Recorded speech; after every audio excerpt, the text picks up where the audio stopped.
Varus has continued to stay strong after the micro patch, but many people have stopped playing this comp even though it's very consistent and great for farming top 4s. In this video, I'll show you how to master Astral Varus by going over the build, what items and augments you make, how to play before level 7, during level 7, and after level 7, what you do if you get contested, and then I'll go into some in-depth positioning examples. This is a comp that wants 3-star Varus and Illaoi, but due to how the Astral trait works, if we use a slow roll or hyper roll strategy differs from game to game. But I will talk more about that in the level 7 part of the video. This comp is not very flexible, but we have some things we can change. Here are the 6 units for the comp. We have Illaoi and Skarner to give us Bruiser and Astral. Varus is our main carry and gives 3 Astral. Twitch is there to give us Swift Shots and Guild. Ezreal is there to give us 2 Tempest and also 4 Swift Shot. You will add in a 4th Swift Shot. This will be either Xayah or Ashe depending on your items, but more on that later. And you will also add in both Sylas and Shen later to replace Skarner and give us 4 Bruiser. A standard level 7 comp looks like this. Usually you will play 4 Bruiser, as having a strong frontline with this comp is very important. You could bench Ezreal for another unit based on your augments, but know that you will need him later, so don't sell him off in that case. You will use this board until you have 3-starred both Illaoi and Varus, then you will level up and use this board at level 8. Here we drop Skarner as we already got our 3 stars, and he is a much worse unit than Shen or Sylas. There are changes you can make to the level 7 and 8 comp, but I will go more in depth on those later in the video. This comp has some niche items that you would need for both Illaoi and Varus, which we will talk about. But before we get into all of that, I need to talk about the sponsor of today's video, which is Raid Shadow Legends. It has taken over and gaming will never be the same again. Raid is the first game to bring a true console level experience to your phone. They've set the bar high and there's no going back. And now I want to share with you my top 2 favorite champions in Raid. First is Cardiel. The main place where he excels is in the arena, and it doesn't take long to see why. He's a team attack champion who can increase the entire team's crit rate and crit damage at the same time. And the other one is Ursala the Mourner. Her second skill cripples enemy attackers and boosts your own with pair decrease attack and increase attack buffs. And there's a ton happening in Raid this month. They've got special events every single day, including an entirely new event, the Path of Light, and you'll be able to explore 3 branching paths to get the rewards you want the most. On top of that, there's some awesome new champions coming out, and a set of skins for the amazing Trunda Giltimate. But wait, there's more. Raid's currently running a special Deliana chase event where new and existing players can get their hands on the amazing Deliana, a brand new legendary champion from the High Elves faction. All you have to do is log in and play Raid for 7 days between now and July the 20th, and you'll get Deliana for free. That's it. And the gifts keep coming. All new players, listen up, once you're in game, just enter the promo code MyDeliana at 50 XP boost to max your legendary hero Deliana to level 50, as well as a ton of silver. Promo code is available from May 23rd to July 20th. But that's not all, the gifts for new players keep coming. Hit the link in the description to get a free champion, Vergis, 200k silver, 1 XP boost, 1 energy refill, and 1 ancient shard so you can summon an awesome champion as soon as you get in game. So thank you so much to Raid Shadow Legends for sponsoring this video. Varus is our main carry, so we prioritize making items for him first. He has 1 core item, and that is Rageblade. This item makes him generate insane amounts of attack speed, and it can make him go permacast mode later into the fight. The second item wants to be a damage item. This wants to be Giant Slayer, Hurricane, or Deathblade. All 3 options are great. Deathblade is better overall, but Hurricane and Giant Slayer are stronger versus super tanks, as you're able to either get through it with Giant Slayer or ignore it and attack other champions with Hurricane. The third item wants to be a damage item or a healing item. This depends on the lobby, as some lobbies have a lot of backline access that can kill your Varus, even when he's safe behind your tanks. In that case, you want to build Hodge or BT. Hodge is a bit better as it gives you more stats and you do not need healing in every single fight. If you don't need healing at all, then going for another Deathblade, Giant Slayer, or Hurricane will work. Here are some examples of final builds you can end up with. You want to avoid double Deathblade and Hurricane, but double Giant Slayer can be an option if you get value from it against the majority of players. Once you have made Varus items, you want to make Illaoi items. She wants 3 tank items. Here are some combinations that are great. One thing to note is that Sunfire is crucial in some matchups, so if you don't have the Sunfire board augment, replacing one of the tank items for that also works well. If you get a Spatula, you have no good options, as you literally can't use any of the emblems. If that happens, just pray that you get another Spatula for that Tactician's crown.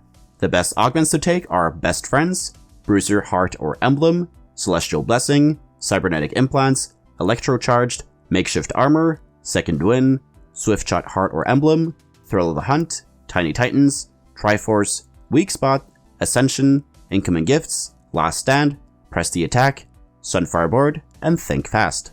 I mentioned a lot of augments there, and the best ones out of those are Best Friends, Celestial Blessing, and Thrill of the Hunt so you can drop a healing item, Second Wind, Triforce, and Last Stand. The carousel priority for this comp is Bow, Sword, Cloak, then Chain. Before we plan our strategy for this game, we need to take a look at how the Astral trait works. Every 5th shop, you get a higher chance of hitting an Astral unit in your shop. You are guaranteed to hit 2, and you can hit up to 5 in a single shop. It also follows the standard shop odds, which means at level 7, we will almost only see Varuses and Ilawis. Therefore, it's all about rushing to level 7 with as much gold as possible. Astral is not like Mercenary, Draconic, or Fortune from previous sets. This economy trait works differently. You do not need Astral in the early game, as you're not likely to get what you need from the orbs at that point anyways. Therefore, we can play pretty much any opener we want to, but we prefer a Bruiser frontline to easily be able to tech into Skarner and Illaoi when we hit them. The ideal opener is this. You can also play Cannoneers with Bruisers or Astrals with Nidalee carry. You prefer to hold on to Skarner if you are not playing him early, as he can be a bit hard to hit at level 7 sometimes. From there, I usually play for a lost streak and then look to go for a level 7 all-in on stage 3 too, where I will roll until I have this board with at least Varus 2-star. The win streak route is also viable, but I find it hard to pull off with this comp as Varus is very item dependent and he doesn't really feel like a carry until he has at least 2 items. After you've beaten Krugs, the general guidelines to play Varus is to have at least 1 component for Rageblade and 1 component for another Varus item. You also want to have a Bruiser frontline already. During the mid game, you want to maintain the lost streak until stage 3-5. If you are mixed streaking though, the goal is level 7 on stage 4-1. If you're win streaking, you want to go level 7 on 3-5 to maintain the streak, or stage 4-1 if you don't have that much gold. I want to note that you want to avoid rolling at level 6 with this comp. This is because our odds are relatively high for 1 cost here, and really high for 2 costs, and we only want 3 costs to appear in the Astral shops. Even though Skarner is an Astral champ, we do not want to 3-star him. It will cost you a lot of gold and interest, so only 2-star him and don't pick up any more. One final note is to make sure that you have 3 Astral ready for when you're going to be rolling at level 7, as we can hit Illawis and Varuses in the Astral shops even though we have 3 other Astral units on our board.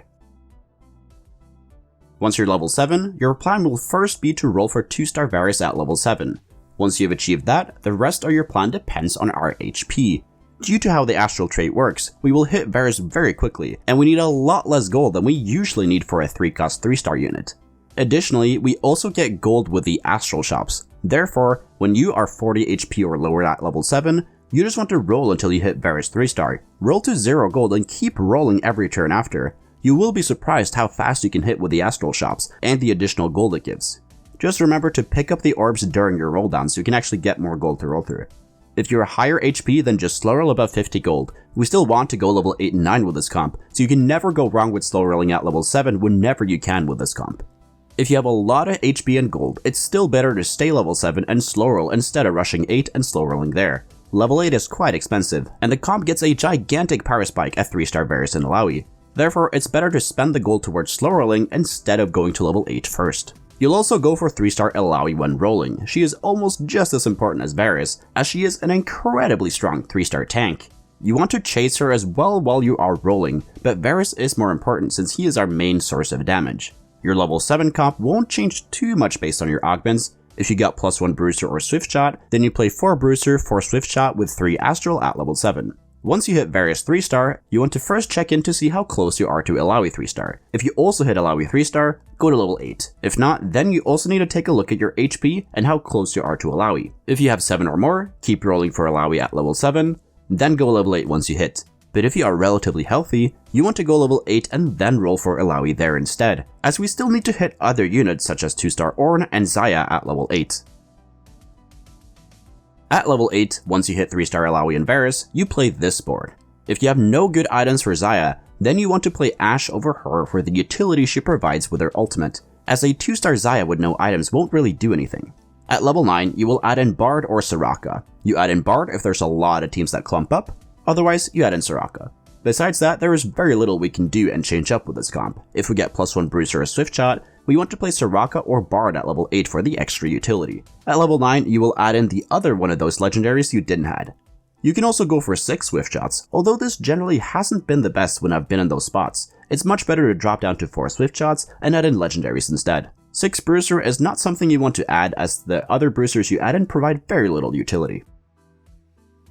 There are two ways of getting contested in this comp: full contested when they are playing the same comp, or partially contested when there's somebody else playing or going for Illaoi 3-star, but not Varus. In that case, you're going to be okay, as you will likely hit Varus faster when rolling, but you still want to go for Illaoi 3-star. The only thing that changes in that case is that you always push level 8 after you've hit Varus 3-star, regardless of how close you are to Illaoi. If you get full contested, things are bad, but not as bad as with other comps. In that case, you want to get to level 7 as usual, but as soon as you hit level 7, you donkey roll until you hit 3-star Varus, regardless of how healthy you are. Even if you are high HP and have been win streaking, you still donkey roll for it. There are only 18 3 costs in total, and you need 9 for a 3-star, so both players can hit, but it will be really hard. With the Astral shops though, you are more likely to hit the last ones you need compared to if you are rolling for a different 3 cost. The other option in that case is to pivot, and the best pivots are Saya, Olaf, Corki, and Dejek can also work depending on what items you've made. You can't really control Varus' spell, he targets the unit he is currently attacking. Illaoi, however, has a very impactful spell, and she deals damage in a cone in front of her target. This can reach pretty far, and it can steal a boatload of armor when she is 3-star. It's important to get value from this spell, because it makes her close to unkillable for 5 seconds when she's at 3-star. With that said, let's move on to general positioning with this comp, which looks like this. We have split up our backline into 2 groups. This is to make sure we're not all in on one side with both of our carries. You want Twitch next to Varus as he shreds armor for him. Ezreal can be used as farthest away CC bait like Ornn or Thresh if needed. You want Ornn a little off to one of the sides. This is because if he's dead center, it will be a 50-50 of who he slows if there are 2 champions in both corners. Shen is next to Illaoi to block auto attacks from hitting her. Sylas is on the other side of Illaoi to make her stay alive a little bit longer and to make her steal more resistances. Now let's move on to some in-depth positioning examples. Against the first guy, the big threat is Volibear. At the start of the fight, Lee Sin, Swain, and Karma will get eaten by Legend, and the board ends up looking like this. Here we want to first take down the Ornn as he provides a ton of CC, and multiple casts from him will hurt our DPS a ton. Therefore, we have both our carries target him, as well as Twitch to shred armor on him. Ezreal is in the other corner to bait out one of the 2 parts of the Ornn ultimate. Our Ornn will meet the Yasuo over here, and Illaoi will then hopefully hit all 3 of the tanks with her spell to steal all of their resistances. It's also important to have Ornn on the right side so he holds the Anivia on the left side. Against the second guy, the big threat is Xayah and Talon. Twitch is Qiyana bait. This way, our Varus and Xayah are not getting disarmed by her. Sylas is pulled back to help deal with the assassins. Talon will deal damage to Ezreal. When he ults, he targets the farthest away champion within 4 hexes. Therefore, he will either jump to our frontline or to Sylas. The enemy Ornn will target our Twitch, and then knock it back to Twitch or to our Ezreal if he survived the Talon. Our Shen is positioned to block auto attacks from Twitch and Xayah. Illaoi is positioned to steal resistances from the Cavaliers to get as many as possible. One final note about the Assassin matchup is to not be greedy with Swift Shot when facing them. The most important thing is that Varus survives. Even if you have to put him in the front line or second row, that is still fine. He will deal way more damage alive than if he's dead. Against the third guy, the big threat is Ryze. We have Twitch in the corner to bait out the Lux ultimate from Zoe, which targets the farthest away champion. Varus is almost next to Twitch. This is to make sure he's getting the shred from him, while not getting hit by Zoe. Ornn is positioned to walk down from the Twitch. This way, he won't waste his ultimate targeting him. Our frontline also has to be a bit more to the middle so Ornn can actually walk down. Thank you so much for watching. If you learned something, please leave a like and subscribe to the channel. Comment down below what video you want me to make next, and if you want to get better at TFT, join the Discord. We got over 8,000 other players there who are hungry to climb. And if you want to get coached by me, the information is over on the Discord server as well. So take care and see you in the next video.